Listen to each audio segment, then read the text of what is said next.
Let's talk a little bit about wheel pose in yoga. It's everything that you need to know. So this is a Q&A style session where I'm going to go over a couple of different things with wheel pose. And it's important to note this is not a demo video or anything. So if you are listening to this on the Stronger with Yoga podcast, no, it's totally okay. You can listen. There won't be any sort of physical demos here today. If you're new here, my name is Heather. I make videos about yoga and getting stronger with yoga.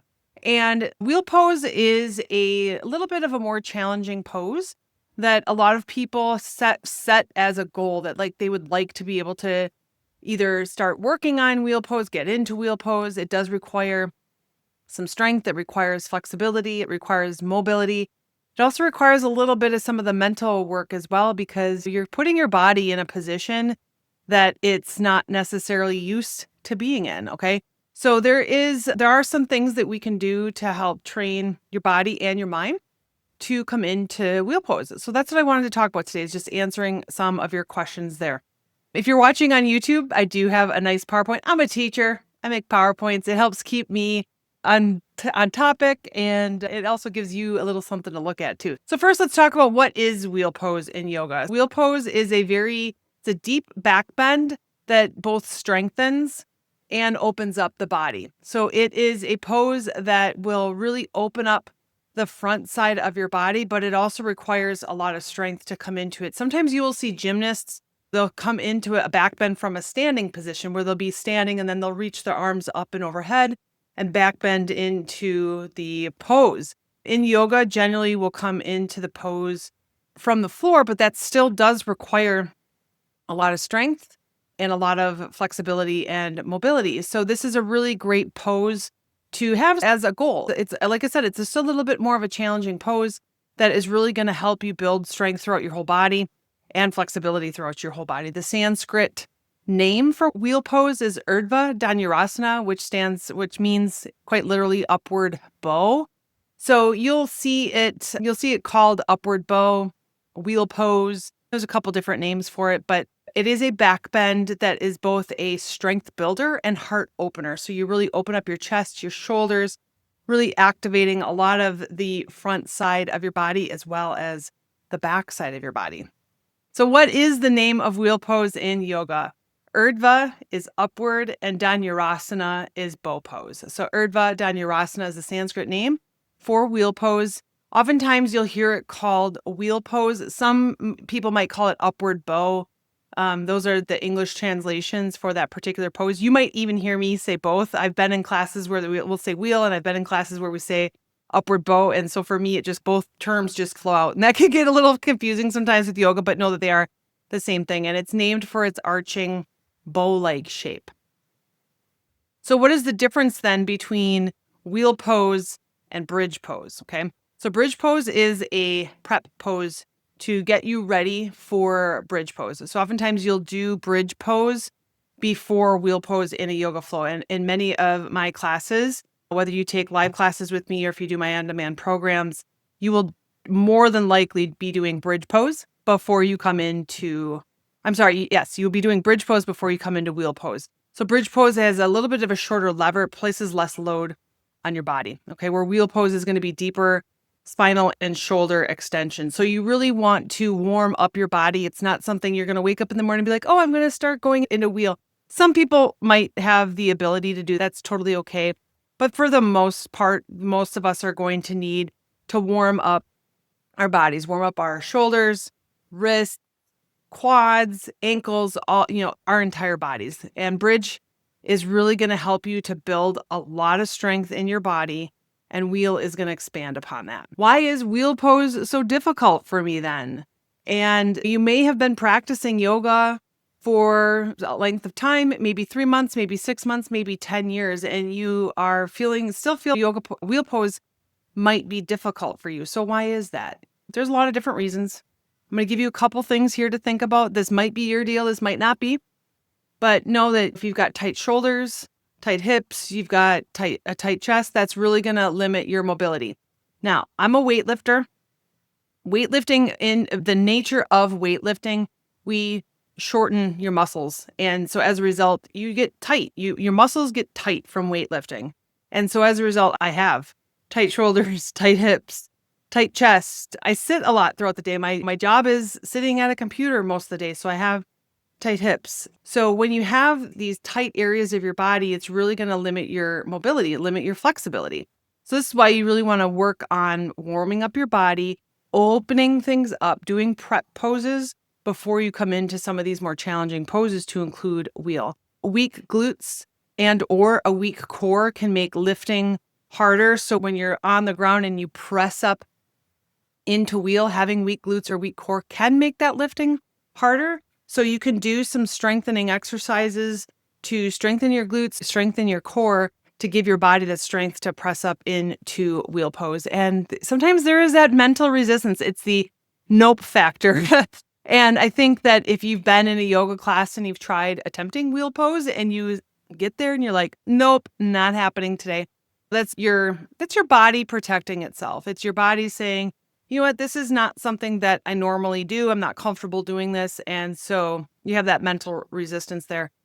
And so that's why doing some of the prep work before you attempt wheel, doing some of that prep work can help get your body ready, but also get your mind ready for wheel pose. So what are the benefits of wheel pose? So some of the benefits include building strength in your legs, in your glutes, in your shoulders, in your arms. It opens up your hips, your chest, your spine, which can help with better posture and more energy. So building strength and that flexibility and mobility is all going to help with that better posture and having more energy. It also helps to boost your confidence and just your mental and physical resilience. Think about if you've challenged yourself to do something and you work for it and you work for it and you work for it, and then you finally achieve it. Just think about how great that makes you feel. It gives you that little boost of confidence that, like, yes, I can set a goal and I can do something. We can do that here with wheel pose too. So can anyone do wheel pose?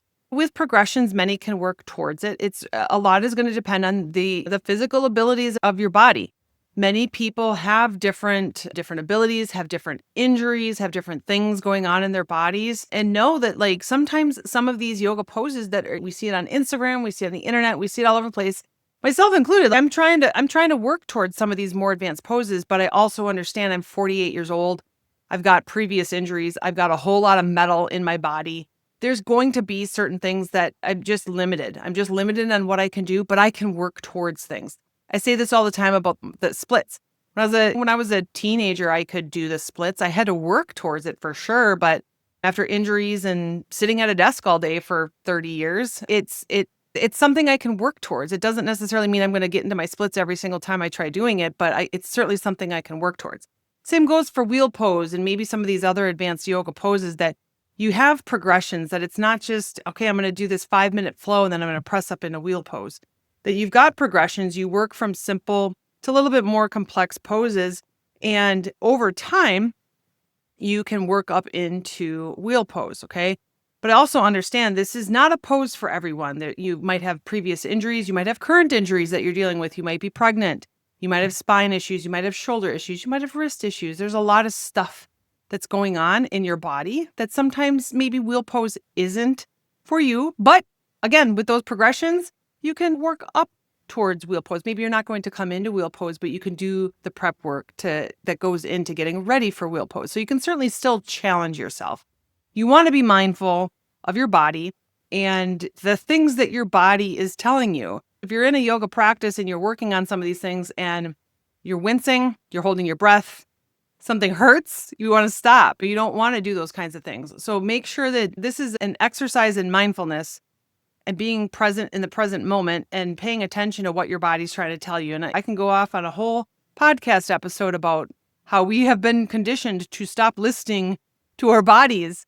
And what I want for people when I'm working with you in your yoga practice, one of my things that I really want to work with people on is learn how to pay attention to your body again. Your body's going to tell you what it needs. Your body's going to tell you what it doesn't like. And we get so conditioned to stop listening to that because we're told that we need to override that intuition. No, pay attention. Okay. So there are alternatives to wheel pose, and you can also view these as support poses that will help prep you for wheel pose. Things like bridge pose. Like I said, most of my flows that we do, if we're going to go into wheel pose, we're doing bridge pose first. Supported fish and camel pose as well are really good alternatives. They give you some of the same benefits, opening up your chest, opening up your shoulders, building strength, things like that. And is wheel pose good for beginners?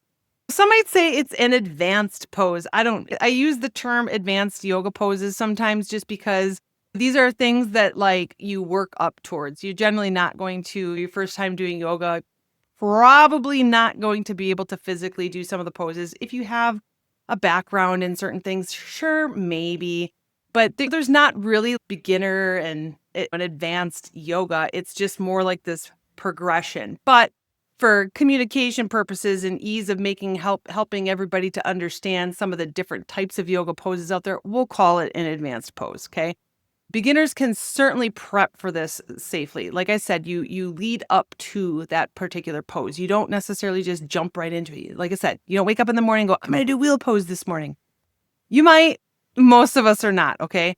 So you're going to start with things like bridge pose, camel pose, supported fish pose. You might use props, supported fish. You're going to use blocks. You can do bridge pose with blocks. You can do camel pose with blocks. You can do wheel pose with blocks.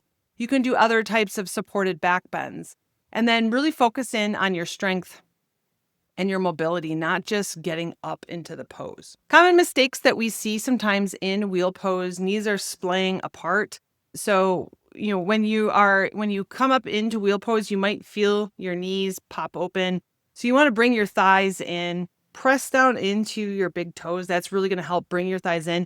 You could even take a strap or a resistance band and put it around your knees. And that's going to help, like that mental reminder to keep your knees in.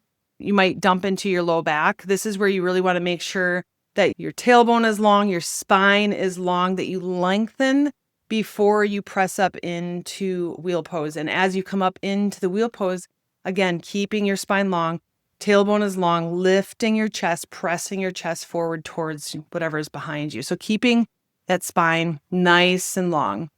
And elbows and wrists might be collapsing. So there's a couple different things you can do here. First of all, you want to make sure you warm up your wrists. I have a good tutorial on my YouTube channel. Make sure you're warming up your wrists so that you have the mobility that you need in your wrists. Maybe you use a block so that lessens the angle of the extension of your wrists. And then maybe use a strap. A strap can also help, like your knees, it can help keep your elbows together as well. So that's a couple options there if you find that you're not able to keep your alignment in wheel pose. So if you're interested in going a little bit deeper in your wheel pose, you want to work on it some more, you can check out my Backbend Badass program. It's on my website at heathermonthly.com/backbend. I've got some different tutorials in there on all different types of backbends to include bridge pose, wheel pose, camel pose, supported fish pose. There's different pose tutorials in there on how to do those. And then I've got some yoga flows in there that you can practice. Some are shorter, some are longer, and you can do these on repeat to start working up towards your wheel pose. And then I've also got some information in there on specifics about how to use those props. Also check out my YouTube channel. I've got a whole playlist dedicated specifically to back bends and wheel pose. And so you can get some really good information there as well. So I hope that you found this helpful. If you are somebody who is working on your wheel pose, you want to add this into your yoga practice, your fitness routine, make sure to check this out, heathermonthly.com/backbend. Make sure to check out my YouTube channel. Check out that playlist there. Got some good information for you there. If you found this episode helpful, maybe share it with somebody who you're like, yeah, this person might think this is really cool. Like maybe we should work on this together. We can work on our wheel pose together. So share this episode with somebody and then even come and tag me on Instagram, tag me on Facebook. Let me know that you're working on your wheel pose.